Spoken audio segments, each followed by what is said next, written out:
When you invest in real estate, what you're doing is you're taking your money, you're going out and you're buying a physical property. This could be a single family home. This could be a condo. This could be an apartment complex. This could be an office building. This could be a retail building. This could be a mixed use building. This is going to take more capital and more work on your end, but it allows you to own something that you can see, feel, and touch, and you're buying something ideally for the purpose of creating cash flow. Now, there's a lot of different goals people have when it comes to investing in real estate. For me, my number one goal when I invest in real estate is cash flow. Meaning when I buy a property, I don't care or try to speculate where property values are going to be next year or 5 years from now. I'm buying the property based off of one goal. How much cash flow will this property generate this year, next year, the year after that, and the year after that? Meaning, if I have to invest $1 today, how much cash flow will this dollar pay me every single year from here on out? This is my analysis when I invest in real estate. I don't like looking at speculation, meaning how much will property values rise next year or the year after that, because it's speculation. There's no real way for me to guess or predict how high property values are going to go. That's too risky for me. Instead, I can look at what this property can generate in rent today. I can predict what the expenses are going to be, and then I can pretty accurately calculate how much my profit is going to be every single month. And based off of that, if there's enough profit, I will consider buying this real estate investment deal. Now, for me, I look for a 7% cash on cash return, meaning for every dollar that I invest, I'm looking for a 7% cash flow. If I invest $1, I want 7 cents of profit after expenses hitting my bank account every single year. If I invest $100,000, I want $7,000 worth of profit hitting my bank account each year from the cash flow alone. If property values go up, hey, that's icing on the cake. If property values fall, oh well, I'm still getting the cash flow.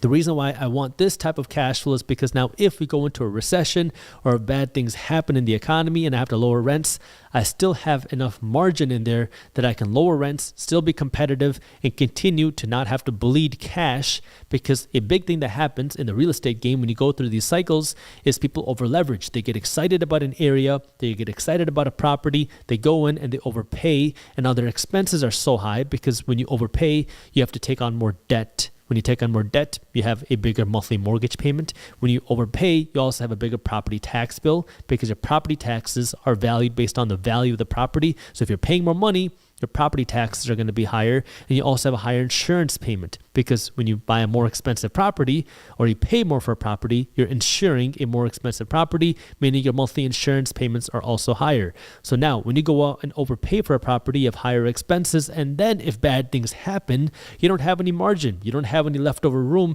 to protect yourself. So now if you have to lower the rents or if you see vacancies, you can very quickly become underwater, and now you don't have a way to continue making your payments. This is why you definitely don't want to chase real estate deals, because they can really end up biting you in the butt, because when you go out and invest in real estate, it's much more intense versus going out and buying a stock. Because when you go out and invest in real estate, now you're actually managing and operating the property, because now this is under your control. When you go out and invest in Amazon, or you go out and invest in the S&P 500, you have a CEO who is managing this company. All you do was buy a piece of the ownership and a piece of the profits. When you go out and you buy in a rental property, you are the management team. Now, I don't recommend you going out and actually managing the property yourself. I don't manage any of my rental properties. I hired a property management company whose sole job is to manage the rentals. Their job is to find the right tenants. Their job is to screen the tenants. Their job is to collect the rents. Their job is to make sure that there's no issues in the property, and when there are issues, to handle and manage the repairs, to make sure that the bills are paid, and to make sure that the properties are in good condition. And this is where now, if you have a good property manager, it can make your life a whole lot easier.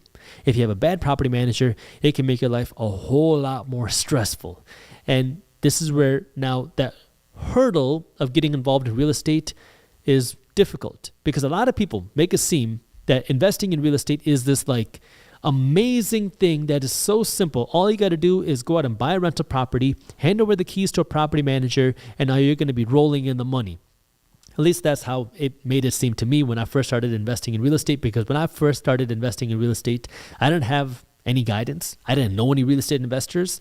And so I had to figure it out on my own. And all these books made it seem so easy and like it would not be that painful.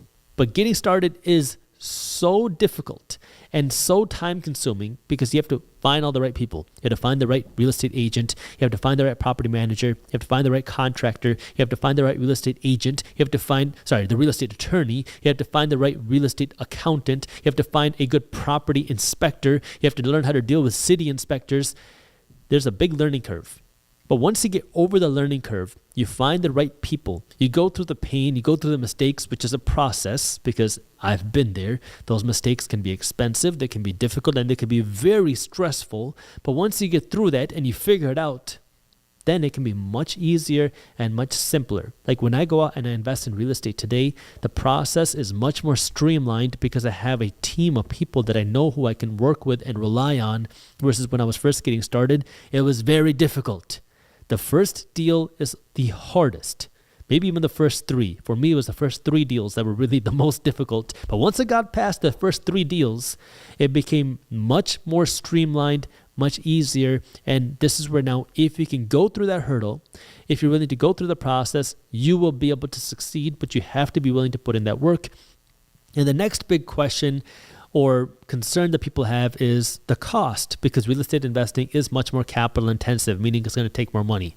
And this is really now a matter of priorities. And what I've seen is when you prioritize investing in real estate, you will find a way to do it. It might not happen for a number of months, maybe even a couple of years, but if you prioritize becoming a real estate investor, you will find a way to put aside the money. That way you can go out and buy property. And when you go out and become a real estate investor, the nice thing is, well, you can build a cash flow because now you own a hard asset that you can rent out that's paying you with cash flow. And in addition to that, you also get some of the biggest and best tax breaks that our tax code has to offer.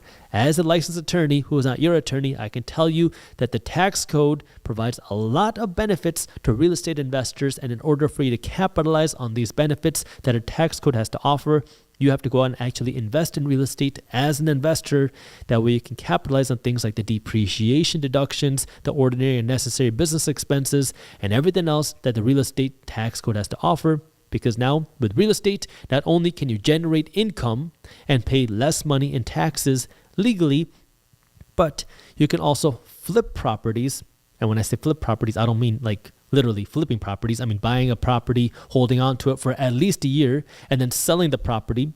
If you do that and you make a big profit, well, you can defer the taxes on that. So what I mean is if you go out and buy a $200,000 property today, and let's just assume that you hold on to this property for 5 years, and now you happen to buy this property in a great area where rents are rising, property values are rising. You bought the property for $200,000, and hypothetically, 5 years later, you sold this property for $1 million. Now you'd have a big profit, $800,000 worth of profit, which is a big taxable income.